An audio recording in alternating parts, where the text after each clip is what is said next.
సాధారణ ప్రజల జీవితాల్లో సుఖదుఖాలు ఉన్నట్టే సెలబ్రిటీల జీవితాల్లోనూ సుఖదుఖాలు ఉంటాయి. అలా చిత్ర పరిశ్రమలో కొంతమంది నటీమణులు చిన్న వయసులోనే తమ భర్తలను కోల్పోయి ఒంటరిగా మిగిలిపోయారు. అలా భర్తను కోల్పోయి ఒంటరిగా ఉంటున్న నటీమణులు ఎవరో ఈ వీడియోలో తెలుసుకుందాం. సహజ నటి జయసుధ భర్త నితిన్ కపూర్ ప్రముఖ నిర్మాత.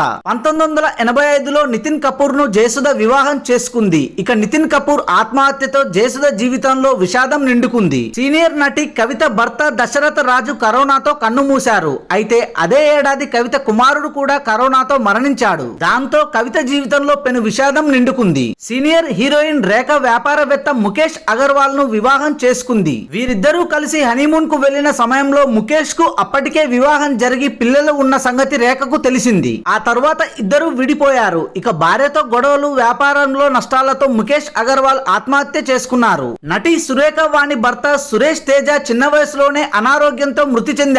సురేష్ తేజ కూడా ఇండస్ట్రీకి చెందిన వ్యక్తే కాగా ఆయన ద్వారానే సురేఖ వాణి సినిమాల్లోకి అడుగు పెట్టింది. ఇక భర్త చనిపోవడంతో సురేఖ వాణి తన కూతురు సుప్రీతతో కలిసి ఉంటోంది. భానుప్రియ భర్త ఆదర్శ్ కౌశల్ చిన్న వయసులోనే గుండెపోటుతో మరణించారు. భానుప్రియ వివాహం తర్వాత ఆదర్శ్ కౌశల్ తో కలిసి అమెరికాకు వెళ్ళింది. వీరిద్దరి మధ్య గొడవలు జరగడంతో భానుప్రియ తిరిగి ఇండియాకు వచ్చింది. కాగా ఆదర్శ్ కౌశల్ గుండెపోటుతో మరణించారు. Thanks for watching this video. For more interesting videos please do subscribe.